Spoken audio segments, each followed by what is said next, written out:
I'd call the meeting to order. Could you please join me for the Pledge of Allegiance?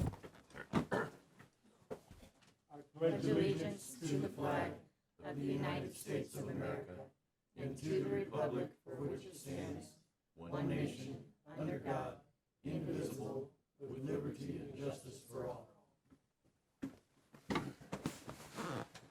Thank you. Could we please have a roll call? Yes, you may. Councilmember Kelly is absent. Councilmember Turner? Here. Councilmember Perkins? Here. Councilmember Armstrong? Here. Councilmember Granillo? Here. Mayor Miller? Over here. And our town attorney is present remotely. Hello, Andrew. Hi, Andrew. And Mike. Good evening. All right, introductions, presentations, and proclamations. We don't have any. You want to do call to the public, please? Sure. Call to the public is an opportunity for the public to address the council on any issue within the jurisdiction of the council that is not on the agenda. Public comment is encouraged. Individuals are limited to speak for 3 minutes. The total time for call to the public may be up to 30 minutes per meeting. Council action taken as a result of public comment will be limited to directing staff to study the matter, scheduling the matter for further consideration and decision at a later date, or responding to criticism. Individuals who wish to speak, please state your first and last name, and if you reside in Chino Valley town limits. All right, do we have any cards? Did you do the cards? We did do the cards. We did not have anybody for that section unless we missed somebody. Anybody want to come up for call to public? All right, moving on. Current event and summaries and reports. This item for information only. The mayor and any council member or town manager may present a brief summary or report of current events. If listed below, there may also be a presentation on information requested by the mayor and council, and questions may be answered. No actions will be taken. I would just ask that you keep Councilman Kelly in your prayers. He's back in the hospital again and still fighting an infection after his surgery. And I think that's all I got. You guys got anything over here? No. Anything over here? I'm not here.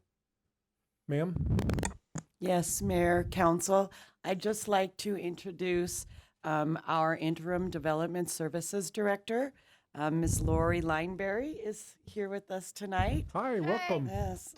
So she came very highly recommended and has a number of years in experience in all the fields of our operations at Development Services. She's only been here for a couple of days, but we're really happy to have her here helping us through this transition period. So just wanted to welcome her. Welcome. Awesome. At least she Thank you. came back a second day, right? Anything else, ma'am? Consent agenda. All those items listed below are considered to be routine and may be enacted by one motion.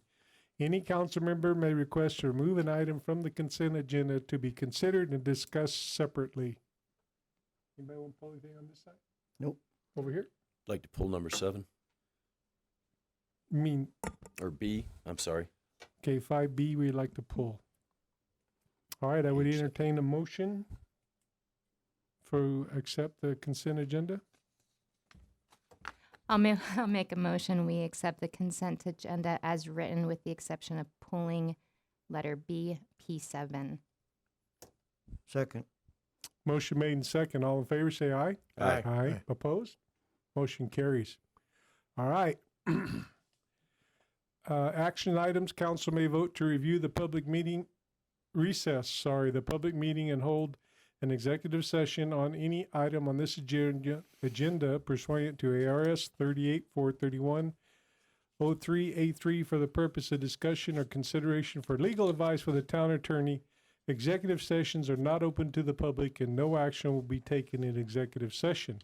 We're going to bounce up to item B, consideration and possible action to adopt resolution number 2021-1185, levying and assessing an ad valorem tax on the assessed value of real property and personal property within the boundaries of the Chino Valley Street Lighting Improvement Districts for fiscal year 2022 pursuant to section 46-616 Arizona Revised Statutes. Mr. Duffy.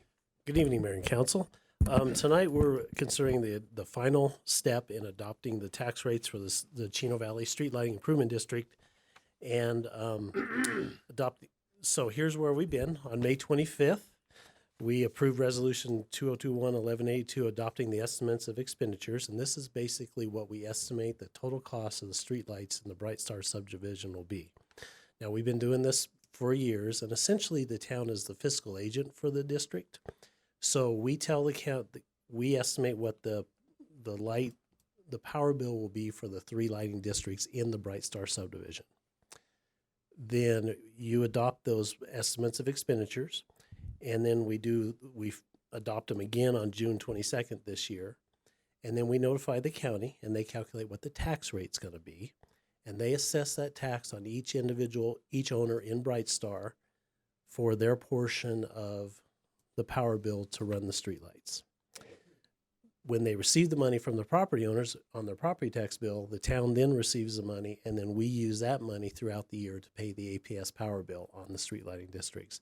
We figured roughly it's $13 to $14 per year for each resident in the Bright Star subdivision to have their streetlights. So we levy, essentially we've been levying about $4,200 or $4,100 per year. This year we're going to be right at $4,100.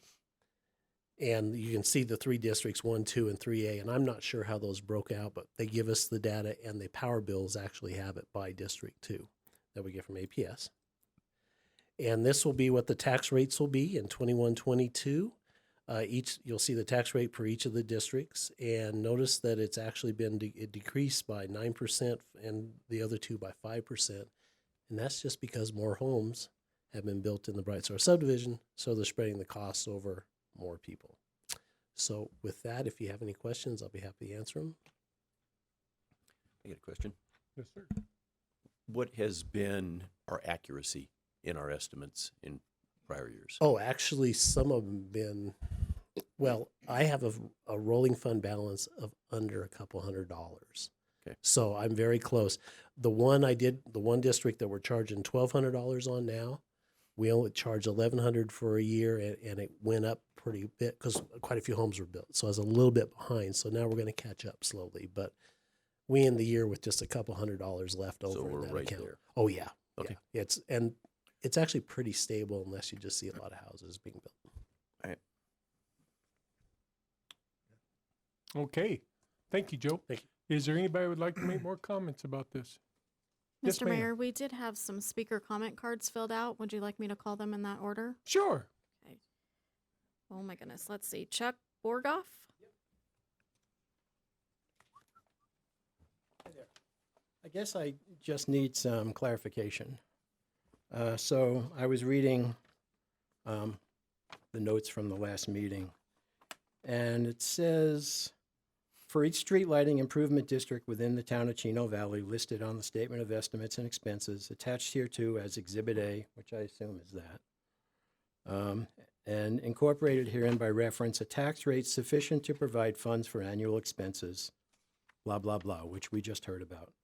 But it goes on to say that the tax will be levied on all property, both real and personal, within the boundaries of said districts.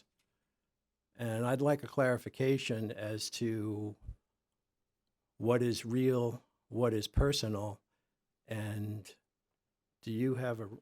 does the town have the right to actually come to us and say, what kind of car do you have? What kind of computer do you have? Because that's personal property.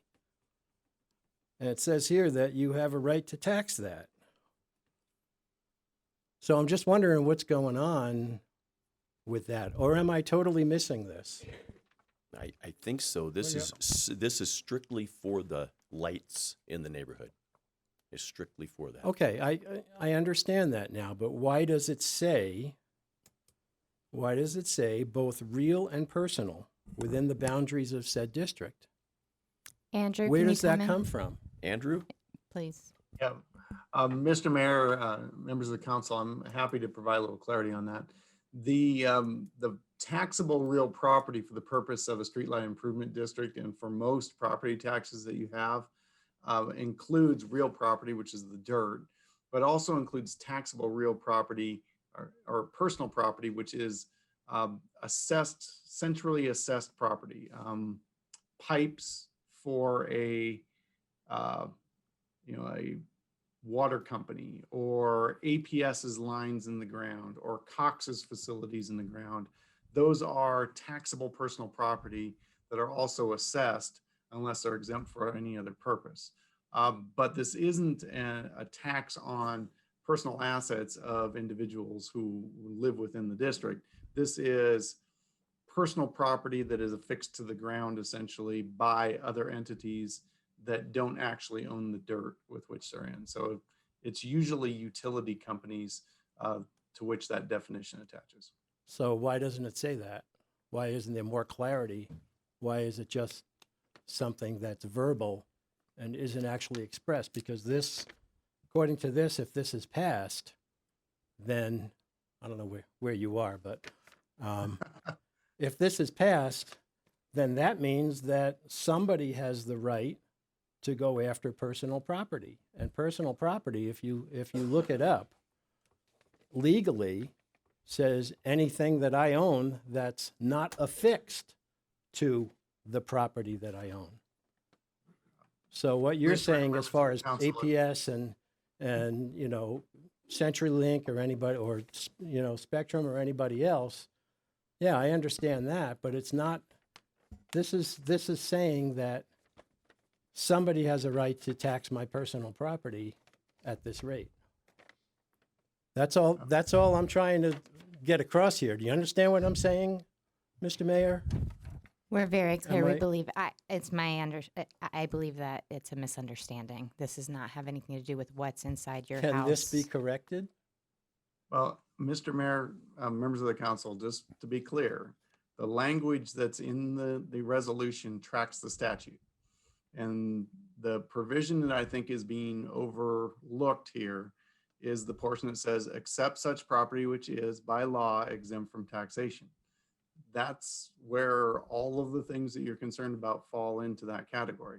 Those are not subject to taxation by a property tax. Only certain kinds of personal property are taxable via a property tax within the state. Personal property might be taxed in other ways by a, you know, excise taxes when you buy the things, or some use taxes for certain kinds of property. But the provision there that you need to focus on is that except as exempt by law, because your property, your personal property, is not subject to taxation under this statute. Okay, Thank you, sir. I guess that's all I can say. Thank you. Thank you. And Mr. Mayor, next we have Sherry Klein.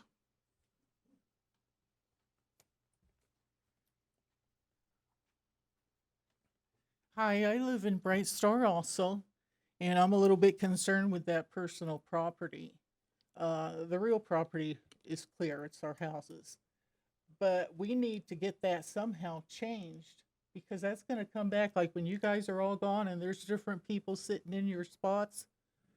They're going to want more money. That's how they're going to get it. And we need to at least get a list of what's going to be excluded. As far as like no personal property, it needs to give us a list, or it needs to be taken out of the statement that he was reading. And unless it's done that, we're wide open for you guys to come and hit us with taxes, and that could double our property tax. So we need to get that somehow changed, and if there's some way I can change it, I'd like to start the movement for it. I don't know how to go about it, but we need to get that out. We need to get that personal property out, because someday that's going to come back, hit us for our cars, our boats, trailers, motor homes, things inside the house. Well, it'll be interesting to see someone try to get in my house, but we got to go ahead and we got to change that. And if there's directions you guys can give me on ways that I can go about to help make that change. Yeah, speak into the mic, please. Okay. Just so people at home can hear you. Okay. Okay. So We need to Andrew- get that changed. Andrew, It needs to be either taken out, or we need to get a list saying what's being excluded from taxes. he just explained that your personal property, like your possessions, Uh-huh. are not taxable under law. But see, in the paperwork that this gentleman has, it shows personal property. We need a list of what personal property is not going to be included. Well, I think all we can do is have Andrew draft a letter and get it to town manager, and we'll get it to you. Okay. All right? And, we'll yeah, go we from need there. to get that out, or we need a list of what's going to be included and what's excluded. And if we can't, I need to get some kind of direction on how to change that wording. Okay. So, I don't know if your attorney can give me that and what direction or what, because we can't let that stand the way it is. All right. Okay, we'll see if we can't get something that'll satisfy, what you're concerned about. Okay. Okay, All right. thanks. Thank you. Anyone? Oh, I'm sorry. Anyone else? It's okay. Thank you, Mr. Mayor. I did not have any other speaker cards unless we missed somebody. Anybody else here would like to speak? All right, then. We need to entertain a motion for item B. Well, I think, Or are we In- going to table it? I think in consideration of the people that spoke tonight, that maybe we ought to table it until we get the information that they requested, if that's okay. What's that? No? I think with the budget, Okay, it Joe, has, it come on up, has Joe. to be moved on. The final approval is, Yeah, I believe the county has to have this document so that they can assess the tax done. So I think, Andrew, correct, I don't know if the timeline's off the top of my head, but we don't have much time left to do it. Considering the break that the council is going to be taking and not having council meetings yeah. for the next little bit, you don't have time because the counties will have to levy that assessment. The other thing for everybody to keep in mind, just so that everyone understands, is that this is tied to the budget amount that is the last page of the exhibit. Well, not the last page, but it's the page of the exhibit. This is a maximum levy on the entire district. That means all lots within the district of the amount shown on that exhibit.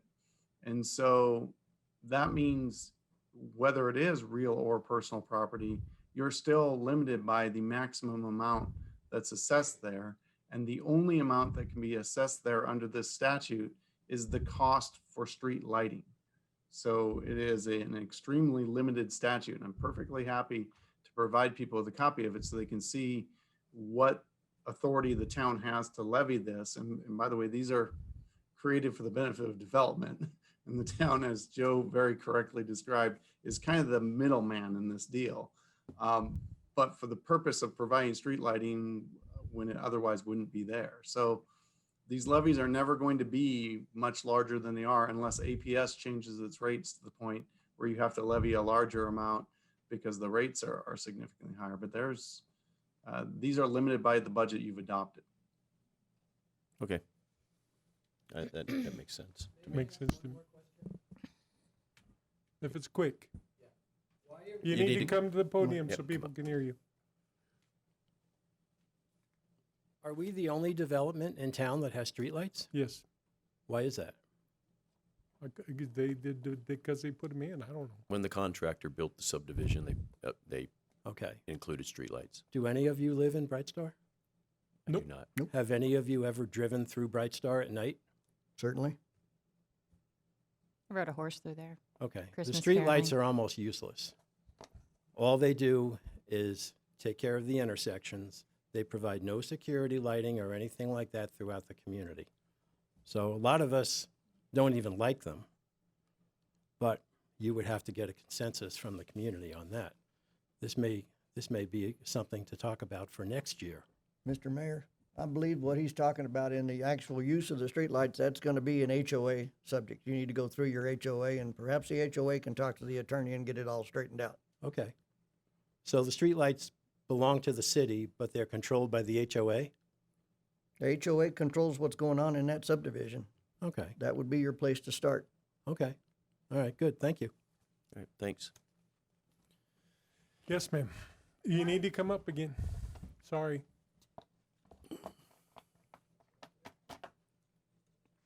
Why did they wait to the last minute to have this meeting instead of prepare it ahead? This So that- is like the third or fourth time this has come before council. Yeah, but look at, when was the last meeting? I mean, they should have planned this out so that we could have time to, get it revised, get the wording out. Ma'am, this is, like I said, it's been over the last 2 months, 3 months that this has come before council. It's all part of the budget. It's Yeah. been talked about.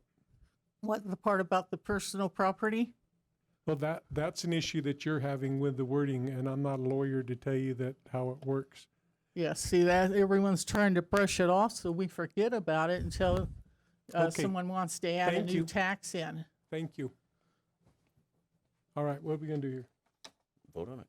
Okay, so we need a motion for this, please. Make a motion to adopt resolution number 2021-1185, levying and assessing an ad valorem tax on the assessed value of all real and personal property within the boundaries of the Town of Chino Valley Street Lighting Improvement Districts, CVSLID, for fiscal year 2021-2022 pursuant to Section 48-616 Arizona Revised Statutes. I'll second. Motion made and second. All in favor? Aye. Any opposed? Motion carries. Item 6A, consideration and possible action nominate and elect council member to serve as vice mayor. Good evening, Mayor and Council. Not sure if you really need anything from me. Mayor, you will go ahead and make a nomination and we will vote on it. Council will vote on it. Okay, thank you. I'd like to nominate Annie Perkins as vice mayor. I'll second that nomination. Motion made and seconded. All in favor? Aye. Aye. Opposed? Motion carries. Was I supposed to vote on that? Huh? Was I supposed to vote on that? I didn't know. Thanks. No, but you need to move over to that other seat. You get to move over, Chair. I'll be in the middle. Okay, there we go. I Um, mean, if I have to do the reading anyways. Item 6B, consideration and possible action to approve ordinance 21-902 to rezone parcel 102-01-219K and parcel 102-101-219M by applicant Keith Hughes, containing approximately 5.08 acres and 6.86 acres of real property located at the northwest and southwest corners of the intersection of East Road 4.5 South and Road 1 East, respectively, from CL Commercial Light to CH Commercial Heavy, with a planned area development, PAD, with stipulations. Will. All right, thank you. Good evening, Mayor, Vice Mayor, and members of the council. Before you is that rezoning request for 2 parcels from the Commercial Light Zoning District excuse me, to the Commercial Heavy Zoning District with a planned area development in order to develop an RV park. Now, this is the second time that council has seen this item. However, this time it is associated with a planned area development at your request. The subject parcels are located at East Road 4.5 South and South Road 1 East. In the general area, you have the Windy Plaza Shopping Center, Extra Space Storage and RV Storage, and Horses with Heart. Together, the properties total approximately 12 acres and are currently vacant land. The general plan land use designation for these 2 parcels is commercial multifamily, which is the same designation for the properties directly north, west, and to the south. To the east, you have future growth areas designated by the general plan, and then at the intersection of 4 South and then further south, you have 2 potential community cores. The requested zone change of commercial heavy with a PAD is consistent with the general plan. To the north, south, and east of the subject properties, you have commercial light zoning. To the east, you have state zoning. The requested zoning in conjunction with the use restrictions conform to the general area as it is predominantly commercial. Now, as previously mentioned, this is the second time this item has come before town council. The neighborhood meeting was previously held on April 28th. Planning and zoning subsequently May 4th, and then it went before town council on May 25th, in which the council directed the applicant to go return to Planning and Zoning Commission and proceed with this project with a planned area development that restricted the uses to the proposed development. The applicant who was also asked to provide a conceptual development plan associated with this project. And as such, the applicant has submitted this. with the proposed RV park limited to the southern property, as well as provided a list of uses he would like both properties or parcels to be restricted to. The southern property will be primarily used as an RV park with a small portion of RV storage at the southern boundary. The northern property does not have a conceptual layout. However, the applicant is requesting that the uses be restricted to RV related, such as RV storage, an RV wash, RV maintenance, and then the applicant is also requesting the ability to retain any allowed uses within the CL zoning district, which he is currently entitled to and also entitled to under the commercial heavy zoning. The applicant is not proposing any variances from town code with this PAD. The applicant is the PAD is solely there to restrict the uses on the property at the directive of town council. However, the applicant is proposing a higher level of community open space and amenities that code does not require, such as a potential splash pad or pickleball courts for the development. The resubmittal went before the Planning and Zoning Commission during this special meeting in which 2 members of the public spoke against the project. They did not wish to see this project due to water usage, traffic increase, future development leading to potential property value decrease. It's important to note that any future development in this area to commercial heavy will be subject to the same public hearing process as this applicant is today, as well as town discretion and scrutiny of the proposed project. The commission forwarded a recommendation of approval to council with a 4-1 vote, with 2 members being absent. The lone commissioners voted no, stating that this area was wrong for the project, citing a lack of municipal water and sewer, and felt that this set a precedent that future councils may not view the same as current seated council members. With that being said, staff and the Planning and Zoning Commission forward a recommendation of approval to the town council to rezone approximately 11.94 acres of real property from commercial light to commercial heavy with a planned area development zoning district in order to develop the property with the following stipulations. The uses for the property be restricted to accommodate the developer's request. Right-of-way dedication be made along East Road 4.5 South and South Road 1 East, and street improvements be made along East Road 4.5 South and South Road 1 East. With that, I'll open it up to questions or discussion from the council. Did we decide what year the RVs would be? Do you have a certain Restriction. So I can open that up to the Mr. applicant. Hughes? Yeah. Do we want to go ahead and open that up or address questions with staff first? Okay, let's see if anybody. Corey, what's your name? Corey. Yeah. I've been called a lot worse than Corey. Yeah, I know. Usually by me too. No, I don't have any questions at this time. I feel like he's gone and given us what we asked for. He did. So Except I want your clarification on one item. The Absolutely. north chunk of property. Yes. You said something about him retaining the usage of that. So can that be anything that's in that commercial heavy? No. So the retention is solely limited to commercial light. Okay, You already zoned commercial light, so. cool. I understand. Amy? Tom? Nope. Okay. I will ask the developer if you want to come on up to address Councilmember Granillo's question. hello. Me again, Keith Hughes. Good to see you. What was the question? the year of the RVs? Was there a certain year Well, that normally could be most allowed? parks will keep them, within no older than 20 years. Normally 15. It's a discretion of the park owner, obviously, but you want nice, like the one out by the fairgrounds. I think they'll go back to 2010, maybe 2005. So I will have that in there. I've seen 2000, 2001 Monacos that look better than, there's it's kind of a discretionary thing. I've had people that I've talked to that have sent pictures in of their RVs or whatever, and they look better than a brand new one. So you do have that discretion. Obviously I would own the park, so it would be something I could do, but I would put a stipulation, probably 15 years or something like that. And then obviously if they want to show me a picture, I'll look at it.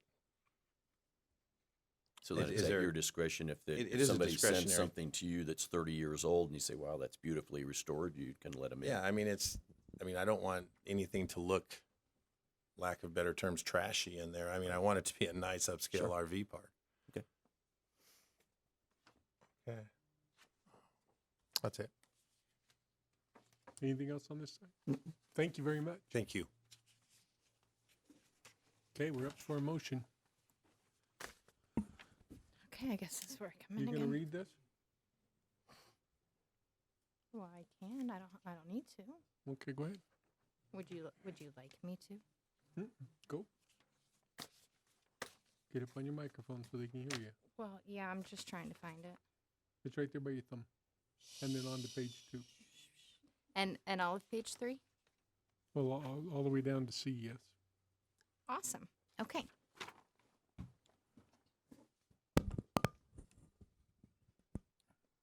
Thanks. Okay, I make a motion, we approve ordinance 2021-902 to rezone parcel 102-01219K and parcel 102-01-219M by applicant Keith Hughes containing approximately 5.08 acres and 6.86 acres of real property located at the northwest and southwest corners of the intersection of East Road 4.5 South and South Road 1 East, respectively, from commercial light to commercial heavy, with a planned area development with stipulations. Second. Do we need to read the stipulations, Andrew? I don't think so. Mr. Mayor, sorry, I had to get off mute.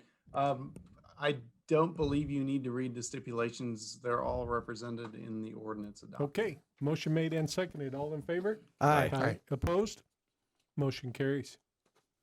Item C, consideration, discussion, and possible action to approve the recommendation of the appointment subcommittee held on Thursday, July 8th regarding vacancies on Planning and Zoning Board of Adjustments and Town Hall. Oh, sorry, and Town Council, excuse me. What you get for reading ahead of yourself? Good evening, Mayor, Vice Mayor, and Council again. So the appointment subcommittee met last Thursday evening to review applications submitted for vacancies on Planning and Zoning, Board of Adjustment, and Town Council. The town received 1 application for Planning and Zoning, 3 applications for Board of Adjustments, which all 3 were incumbents, and 10 applications for Town Council. Subcommittee members agreed on candidate selections for Planning and Zoning and Board of Adjustments. However, based on the number of applications received for Town Council, the appointment subcommittee also agreed that the best practice would be to interview qualified candidates. They intend to meet again on Monday, July 19th, 2021 at 5 p.m. with council's approval to select candidates to interview. So with that, the appointment subcommittee recommends to Town Council to appoint Ronald Penn to Planning and Zoning, to reappoint Sandra Tutabeni, Beverly Duffy, and Julie Northington to Board of Adjustment, and to allow the committee to select candidates to interview and conduct those interviews to fill the Town Council vacancy. Is there any questions?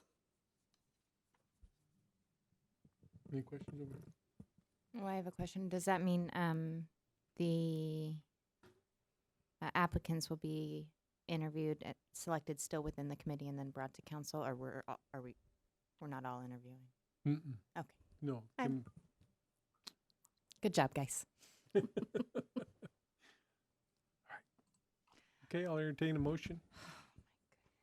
And if I can intercept, you can actually just make one motion for all 3 of those recommendations, if that's easier, Vice Mayor. Thank you. I make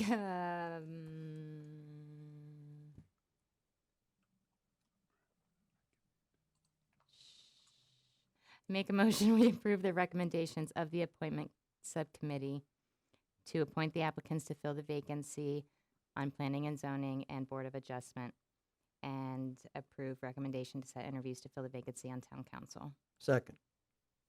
Okay, motion made and seconded. All in favor? Aye. Aye. Opposed? Motion carries. Mr. Turner. Make a motion, we adjourn. Second. Motion made and second. All in favor? Aye. All right, we're adjourned.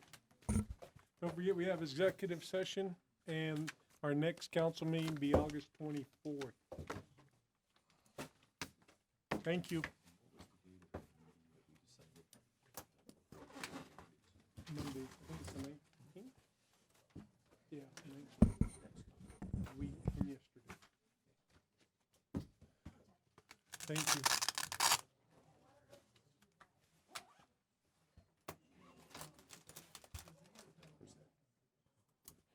Five. Thank you. Like, Yeah, because we asked you